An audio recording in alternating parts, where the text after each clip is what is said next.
साथियों, आज इस वीडियो के माध्यम से हिस्ट्री स्पेशल 60 प्रश्नों को कराने वाले हैं जो आपके एग्जाम के लिए काफ़ी महत्वपूर्ण होने वाला है। तो आप इस वीडियो को अंत तक जरूर देखिएगा। अगर आप डेली क्लासेस करना चाहते हैं तो आपके स्क्रीन पे क्लासेस के बारे में पूरी डिटेल्स दी हुई है। आप क्लासेस को यहाँ से ज्वाइन कर सकते हैं। चलिए शुरू करते हैं आज की क्लास और शुरू करते हैं पहले क्वेश्चन के साथ।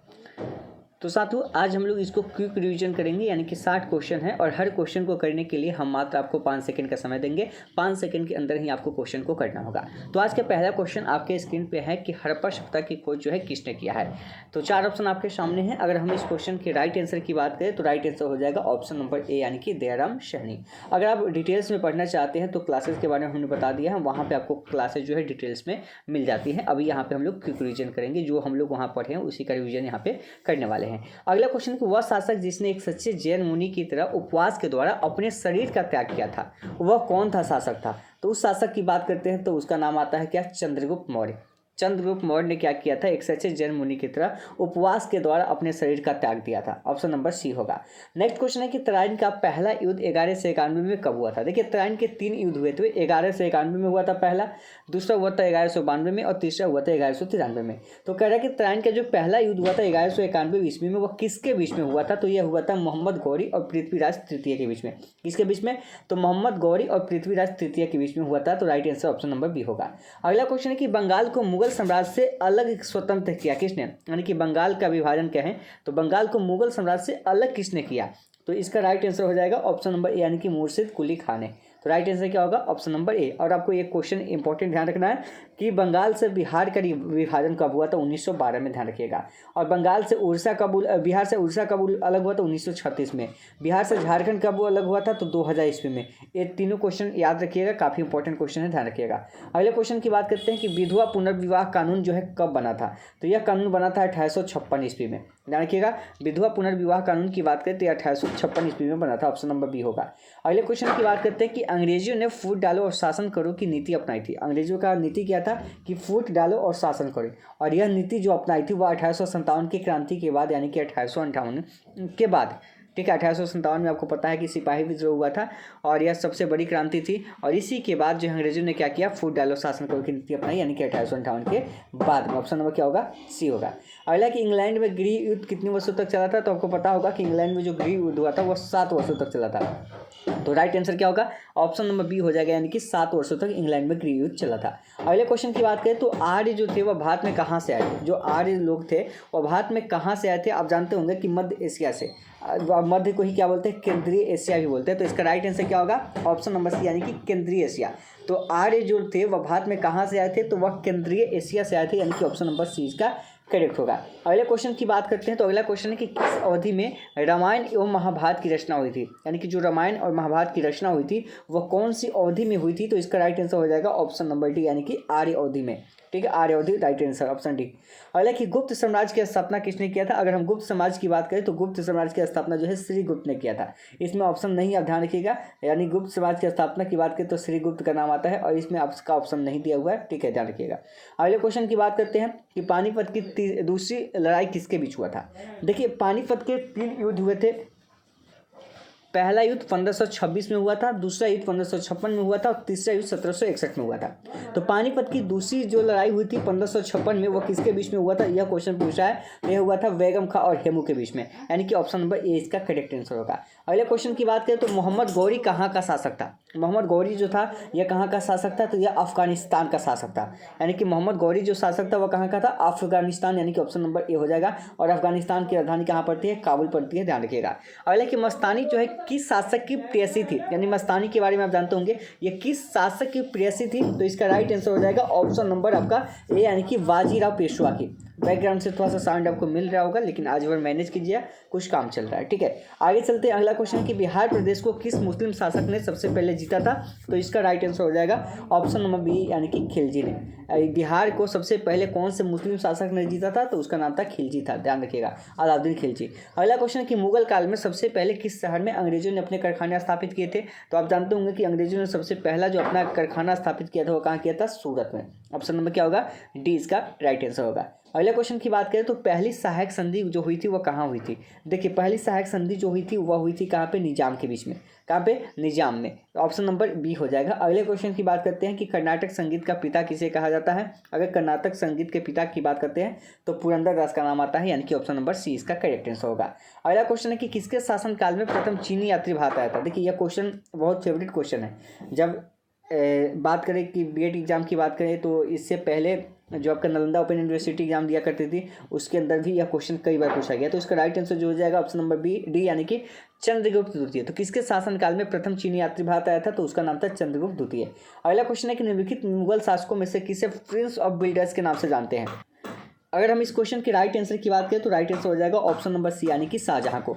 शाहजहां को क्या कहते हैं, प्रिंस ऑफ बिल्डर्स के नाम से भी जानते हैं। और आपको पता है कि शाहजहां ने क्या किया था, तो आगरा में ताजमहल बनवाया था अपनी पत्नी मुमताज महल की याद में। राइट आंसर सी हो जाएगा। और आगरा किस नदी के किनारे है, तो आगरा जो है यमुना नदी के किनारे स्थित है। अगला क्वेश्चन है कि सिख समुदाय के अंतिम गुरु कौन थे, यानी कि सिख समुदाय के अगर अंतिम गुरु की बात करें या 10वें गुरु की बात करें तो नाम किसका आता है, श्री गुरु गोविंद सिंह का नाम आता है। इनका जन्म कहाँ हुआ था, तो पटना साहिब में जन्म हुआ था। इनका पटना में जन्म हुआ था, ध्यान रखिएगा। और ये सिखों के 10वें गुरु और अंतिम गुरु थे। अगला कि कुचिपुड़ी जो डांस होता है वो कहाँ शुरू हुआ था। अगर हम कुचिपुड़ी की बात करें तो कुचिपुड़ी का संबंध जो है वह आंध्र प्रदेश से है। कहाँ पे, तो कुचिपुड़ी जो नृत्य है इसका आरंभ कहाँ हुआ था, तो ये आंध्र प्रदेश में हुआ था। ऑप्शन नंबर बी होगा। अगले क्वेश्चन की बात करें तो चित्रकला की जो गंधार शैली है उसका सूत्रपात किसने किया था। तो चित्रकला की अगर गंधार शैली की बात करें तो यह किससे संबंधित है, तो इसका राइट आंसर हो जाएगा ऑप्शन नंबर बी, यानी कि महायान संप्रदाय से। किससे, महायान संप्रदाय, इसका राइट आंसर हो जाएगा ऑप्शन नंबर बी। अगला क्वेश्चन है कि ताजमहल की डिजाइन तैयार करने वाला वास्तुकार कौन था, यानी कि ताजमहल का जो डिजाइन तैयार किया था वह किसने किया था, तो इसका राइट आंसर हो जाएगा ऑप्शन नंबर बी, यानी कि उस्ताद ईसा खान। ताजमहल का जो डिजाइन तैयार किया था किसने किया था, उस्ताद ईसा खान ने किया था। और आपको पता है कि किसने बनवाया था, तो शाहजहां ने बनवाया था।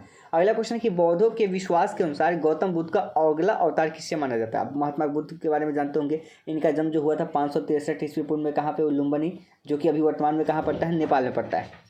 इनके जन्म के 7वें दिन के बाद ही इनकी माता की मृत्यु हो जाती है। फिर इनका लालन पालन जो है इनकी सौतेली माँ का है या इनकी मौसी का है, प्रजापति गौतमी ने ही किया था। ठीक है, इनके पिता का नाम सुयोधन था और ये साकेगन के मुखिया थे, ध्यान रखिएगा। आगे क्वेश्चन जो कह रहा है कि बौद्धों के विश्वास के अनुसार गौतम बुद्ध का अगला अवतार किसे माना गया है, तो इसका राइट आंसर हो जाएगा ऑप्शन नंबर ए, यानी कि कल्कि को, जो उनका दामाद था। Option number A. अगले क्वेश्चन की बात करते हैं कि सम्राट अकबर के निम्नलिखित में से किस महल का निर्माण फतेहपुर सीकरी में करवाया था। देखिए फतेहपुर सीकरी में किस महल का निर्माण अकबर ने करवाया था, तो फतेहपुर सीकरी में एक प्रसिद्ध महल है, उसका नाम है पंचमहल। और इसका निर्माण किसने करवाया था, तो अकबर ने करवाया था। अकबर ने करवाया था पंचमहल का निर्माण, जो कि फतेहपुर सीकरी में पड़ता है। अगला क्वेश्चन की बात करें तो कुतुब मीनार के पास जो स्थित लौह स्तंभ है उसको किस राजा ने बनवाया था। तो कुतुब मीनार के पास जो स्थित लौह स्तंभ है उसको किस राजा ने बनवाया था, तो इसका राइट आंसर की अगर हम बात करें तो राइट आंसर हो जाएगा ऑप्शन नंबर, यानी कि चंद्रगुप्त द्वितीय। कुतुब मीनार के पास जो स्थित लौह स्तंभ है उसको किस राजा ने बनवाया था, तो चंद्रगुप्त द्वितीय ने बनवाया था। अगला क्वेश्चन है कि स्वामी दयानंद सरस्वती ने किस समाज की स्थापना की थी। तो आप जानते हैं बहुत ही प्रसिद्ध क्वेश्चन है और बहुत इंपॉर्टेंट क्वेश्चन, ध्यान रखिएगा कि स्वामी दयानंद सरस्वती ने किस समाज की स्थापना की थी। तो इन्होंने किया था आर्य समाज की स्थापना, और यह 10 अप्रैल 1875 को किया था। कब किया था, 10 अप्रैल 1875 को आर्य समाज की स्थापना स्वामी दयानंद सरस्वती ने की थी। और इनका एक प्रसिद्ध नारा था कि वेदों की ओर लौटो। एक बहुत ही प्रसिद्ध नारा है वेदों की ओर लौटो, किसका है, स्वामी दयानंद सरस्वती का है, ध्यान रखिएगा। अगला क्वेश्चन है कि निम्नलिखित में से किसने इबादत खाना बनवाया है। तो इबादत खाना जो है किसने बनवाया है, तो बात आती है तो इसका नाम आएगा अकबर का। अकबर ने क्या बनवाया है, इबादत खाना बनवाया है। तो राइट आंसर क्या हो जाएगा, ऑप्शन नंबर ए हो जाएगा। अगले क्वेश्चन की बात करते हैं कि भारत की प्रथम महिला शासक कौन थी। तो भारत की अगर प्रथम महिला शासक की बात करें तो उनका नाम क्या था, तो रजिया सुल्तान था। ठीक है, क्या था, रजिया सुल्तान, यानी रजिया बेगम था। अगले क्वेश्चन की बात करते हैं कि टिप्पू सुल्तान कहाँ का शासक था। अगर टिप्पू सुल्तान की बात करें तो यह मैसूर का शासक था। कहाँ पे, मैसूर का शासक था। ऑप्शन नंबर सी इसका राइट आंसर हो जाएगा। अगर आप क्लासेस ज्वाइन करना चाहते हैं, लाइव क्लासेस भी चलती है, क्विज भी चलता है, टेस्ट भी चलता है, सारा शेड्यूल आपका दिया हुआ है। आप ज्वाइन करना चाहते हैं तो पेड बैचेज आप ले लीजिए और ज्वाइन कीजिए। वहाँ पे सारी चीज़ें जो है आपको डिटेल्स में बताई जाती है। उसके अलावा बहुत सारी चीज़ें हैं जिसका बेनिफिट आपको वहाँ पे एप्लीकेशन पे मिलता है। तो आप ज्वाइन कीजिए, देरी मत कीजिए और जल्दी से जाके ज्वाइन कीजिए। और कोई डाउट आती है तो नंबर दिया हुआ है, इस पर आप मैसेज करके जानकारी प्राप्त कर सकते हैं। अगले क्वेश्चन की बात करें तो भारत में प्रथम मुस्लिम आक्रमणकारी कौन था, यानी कि भारत पे आक्रमण करने वाला जो पहला मुस्लिम शासक था उसका नाम क्या था, उसका नाम था कुतुबुद्दीन ऐबक। यह कुतुबुद्दीन ऐबक था। क्वेश्चन एक बार फिर से थोड़ा सा देखने दीजिए। भारत में प्रथम मुस्लिम आक्रमणकारी, देखिए मुस्लिम आक्रमणकारी की जब बात आती है तो मोहम्मद बिन कासिम की बात आती है। किसका नाम आता है? तो मोहम्मद बिन कासिम का नाम आता है। कह रहा है क्वेश्चन कि प्रथम मुस्लिम आक्रमणकारी, यानी कि भारत पे आक्रमण करने वाला पहला मुस्लिम शासक जो था, शासक कौन था? तो वह था मोहम्मद बिन कासिम था। ध्यान रखिएगा, ऑप्शन सी होगा, बी नहीं होगा। अगला क्वेश्चन है कि प्रथम भारतीय साम्राज्य स्थापित किया था। देखिए पहला भारतीय साम्राज्य किसने स्थापित किया था? तो वह किया था चंद्रगुप्त मौर्य ने। तो पहला भारतीय जो साम्राज्य स्थापित किया था वह किया था चंद्रगुप्त मौर्य, यानी कि ऑप्शन नंबर डी आपका राइट आंसर होगा। अगले क्वेश्चन की बात करते हैं तो किसके समाधि के कारण जो नंदेड़ गुरु है उनके द्वारा सिखों द्वारा पवित्र माना जाता है? किसके समाधि के कारण नंदेड़ के जो गुरु हैं उनके द्वारा सिखों द्वारा उन्हें पवित्र माना जाता है? तो इसका राइट आंसर हो जाएगा गुरु गोविंद सिंह। और ये 10वें गुरु थे। सिखों के कौन से गुरु थे? तो 10वें नंबर के गुरु थे और आखिरी गुरु थे। अगला क्वेश्चन है कि जो विख्यात सोमनाथ मंदिर है उसको किसने नष्ट किया था? आपको पता है कि सोमनाथ मंदिर पे आक्रमण हुआ था और कई बार आक्रमण हुआ था, आपको पता है कि कुल 17 बार। तो इसको किसने नष्ट किया था? तो इसका राइट आंसर हो जाएगा ऑप्शन नंबर आपका बी होगा, महमूद गजनवी होगा यहाँ पे। ठीक है, ध्यान रखिएगा, महमूद गजनवी याद रखिएगा। अगला क्वेश्चन है निम्नलिखित में से कौन सा सबसे पुराना स्मारक है? अगर सबसे पुराना स्मारक की बात करें तो अजंता की गुफाएं है, और ये कहाँ पे है? महाराष्ट्र में। सबसे पुराने अगर हम स्मारक की बात करें तो अजंता की गुफाएं है, और जो कि महाराष्ट्र में पड़ती है। अगले कि सिंधु घाटी के सभ्यता के लोग जो है पूजा करते थे किसकी? जो सिंधु घाटी सभ्यता के लोग थे वह किसकी पूजा करते थे? तो इसका राइट आंसर हो जाएगा ऑप्शन नंबर ए, यानी कि पशुपति शिव की। और आपको पता है कि सिंधु घाटी की सभ्यता की जब खुदाई हुई थी तो उसमें मोहनजोदारो से बहुत ही बड़ा एक विशाल स्नानागार प्राप्त हुआ था। और मोहनजोदारो को क्या बोलते हैं? मृतकों का टीला भी कहते हैं, ध्यान रखिएगा। लोथल में एक बंदरगाह पाया गया है, ध्यान रखिएगा। त्रिपिटक धार्मिक ग्रंथ किसका है? तो त्रिपिटक जो है धार्मिक ग्रंथ है यह बौद्धों का है। किसका है? तो त्रिपिटक जो धार्मिक ग्रंथ है यह किसका है? तो यह बौद्धों का है। Right answer option number D हो जाएगा। अगले क्वेश्चन की बात करें तो पानीपत की तीसरी लड़ाई कब हुई थी? हमने आपको बताया था कि पानीपत के 3 युद्ध हुए थे। पहला हुआ था 1526 में, दूसरा हुआ था 1556 में और तीसरा हुआ था 1761 में। तो ऑप्शन नंबर क्या होगा? बी इसका करेक्ट आंसर होगा। अगला क्वेश्चन है कि मुगल साम्राज्य की नींव जो है किस लड़ाई के बाद मानी जाती है?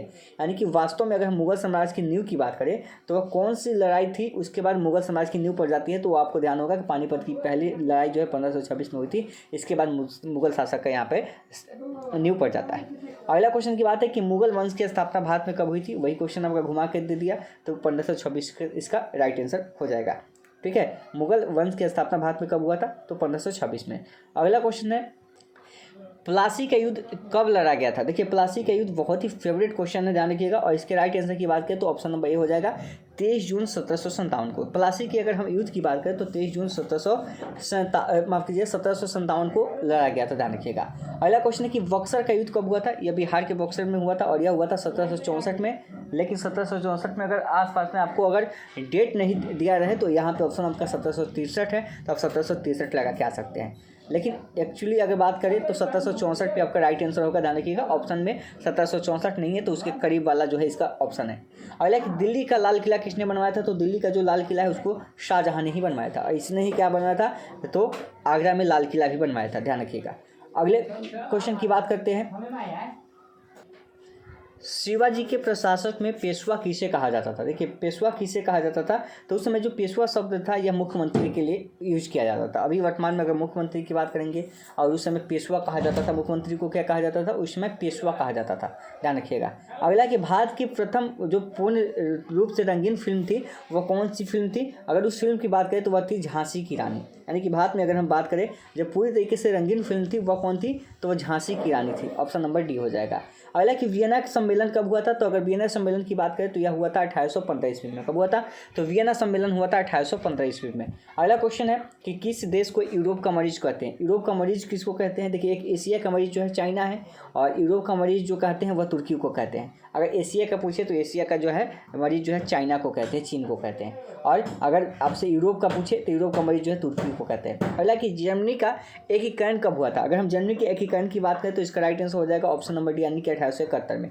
अगर जर्मनी के एकीकरण की बात करें तो इसका राइट आंसर हो जाएगा 1871 ईस्वी में। अगर आप ग्रुप में ज्वाइन करना चाहते हैं, इसका PDF लेना चाहते हैं तो वीडियो के डिस्क्रिप्शन में आपको व्हाट्सएप ग्रुप का लिंक मिलेगा और टेलीग्राम चैनल का लिंक मिलेगा। दोनों ग्रुप को ज्वाइन कर लीजिए, वहाँ पे आपको PDF भी मिलती रहेगी। अगला कि एक्ट ऑफ यूनियन किस वर्ष पारित हुआ था? अगर हम एक्ट ऑफ यूनियन की बात करें तो यह 1707 में हुआ था। कब हुआ था? एक्ट ऑफ यूनियन जो पारित हुआ था यह हुआ था 1707 ईस्वी में। अगला क्वेश्चन है कि बोल्शेविक क्रांति कब हुई थी? बोल्शेविक क्रांति कब हुई थी आपको बताना है। और यह बोल्शेविक क्रांति जो हुई थी ये रूस में हुई थी और इसको बोलते हैं रूसी क्रांति के नाम से भी जानते हैं, और यह 1917 में हुआ था। बोल्शेविक क्रांति को ही क्या कहते हैं, रूसी क्रांति कहते हैं, जो कि 1917 में हुआ था। अगला कि नई आर्थिक नीति यानी एनईपी का जन्मदाता कौन है। अगर हम नई आर्थिक नीति की बात करें, एनईपी की बात करें, तो इसके जन्मदाता जो है लेनिन का नाम आता है। ठीक है, ऑप्शन सी होगा। अगले क्वेश्चन की अगर बात करें, अगला क्वेश्चन है कि अप्रैल थीसिस किसने तैयार किया था। अगर अप्रैल थीसिस की बात करें तो इसको भी लेनिन ने ही तैयार किया था। किसने, अप्रैल थीसिस को जो है लेनिन ने ही तैयार किया था। ऑप्शन नंबर सी होगा। अगले क्वेश्चन की बात करते हैं कि लेनिन ने नई आर्थिक नीति की घोषणा कब की थी। क्वेश्चन है कि लेनिन ने नई आर्थिक नीति की घोषणा कब की थी। इसका राइट आंसर हो जाएगा ऑप्शन नंबर बी यानी कि 1921 में। लेनिन ने क्या किया था, नई आर्थिक नीति की घोषणा की थी 1921 में। अगले क्वेश्चन की बात करते हैं कि लाल सेना का गठन किसने किया था। लाल सेना का गठन जो किया था वह किया था ट्रोट्स्की ने। किसने, लाल सेना का गठन जो किया था वह किसने किया था, ट्रोट्स्की ने किया था। ऑप्शन नंबर बी होगा। नेक्स्ट क्वेश्चन की बात करते हैं कि भारत में अंग्रेजी शिक्षा की शुरुआत किसने किया था। अगर भारत में बात करें अंग्रेजी शिक्षा की शुरुआत की तो यह लॉर्ड मैकाले ने किया था। किसने किया था, भारत में अंग्रेजी शिक्षा की शुरुआत की बात करें तो लॉर्ड मैकाले ने किया था। ऑप्शन नंबर ए होगा। अगला क्वेश्चन है कि राजा राम मोहन राय को सरोकार नहीं था। क्या राजा राम मोहन राय किसका विरोधी थे, तो यह संस्कृत की शिक्षा का यह स्वीकार नहीं था। इन्होंने सती प्रथा की समाप्ति की, इन्होंने विधवा पुनर्विवाह की स्थापना की। ठीक है, ध्यान रखिए, और इन्होंने ब्रह्म समाज की स्थापना भी किया। अगला क्वेश्चन है कि जालियांवाला बाग हत्याकांड के लिए कौन सा जनरल उत्तरदायी था। यानी कि जो जालियांवाला बाग हत्याकांड हुआ था वह 13 अप्रैल 1919 को हुआ था, ध्यान रखिएगा। और यह पंजाब के अमृतसर में हुआ था, जहाँ पे जनरल डायर ने क्या किया था, गोली चलाने का आदेश दिया था, जिसमें 1000 लोग जो है मारे गए थे। ध्यान रखिएगा, तो ऑप्शन नंबर सी हो जाएगा जनरल डायर। अगला क्वेश्चन है कि प्रथम मैसूर युद्ध किसके बीच लड़ा गया था। जो पहला जो मैसूर युद्ध हुआ था वह किसके बीच में हुआ था, तो यह हुआ था ब्रिटिश और हैदर अली के बीच में। किसके बीच में, हैदर अली और ब्रिटिश सरकार के पास में हुआ था। ठीक है, ऑप्शन बी होगा। अगले क्वेश्चन की बात करते हैं कि सती प्रथा पर प्रतिबंध लगाने वाला कौन था। यानी कि सती प्रथा का विरोध करने के बाद उस पर प्रतिबंध लगाया गया था, और प्रतिबंध किसने लगाया था, तो ये किया था लॉर्ड विलियम बेंटिक ने। ठीक है, और इसमें योगदान किसका था, राजा राम मोहन राय का, क्योंकि उन्होंने ही आवाज़ उठाया था। अगला क्वेश्चन की बात करते हैं कि किस वर्ष में म्यांमार भारतवर्ष से अलग हुआ था। यानी कि म्यांमार जो है, अभी आप उसको देखते हैं तो उसका नया नाम क्या है, वर्मा है। म्यांमार को क्या कहते हैं, वर्मा कहते हैं। ठीक है, किस वर्ष में म्यांमार भारतवर्ष में अलग हुआ था, इसका पुराना नाम क्या था, वर्मा। अभी क्या है, म्यांमार है। तो इसका राइट आंसर क्या हो जाएगा, ऑप्शन नंबर इसका सी हो जाएगा, यानी कि 1937 में। तो भारतवर्ष से यानी कि भारत से ही टूटा हुआ है। भारत से बहुत देश टूटा हुआ है, पाकिस्तान हो गया, फिर उसी में आप बांग्लादेश की बात करें, सभी जो है, भूटान हो गया, ये सब भारत के ही अभिन्न अंग है। यानी कि अखंड भारत की बात आती है तो यहाँ पे सभी देश आ जाते हैं। खैर, उसकी चर्चा अभी हम नहीं करेंगे। जो 60 क्वेश्चन था, इंपॉर्टेंट क्वेश्चन था, हमने आपको 60 क्वेश्चन जो है यहाँ पे पूरी जो है तरीके से करा दिया है। देखिए, थोड़ा सा हम फास्ट में चल रहे हैं, कम समय में हम आपको अधिक क्वेश्चन देने का प्रयास कर रहे हैं ताकि आपका रिवीजन हो सके।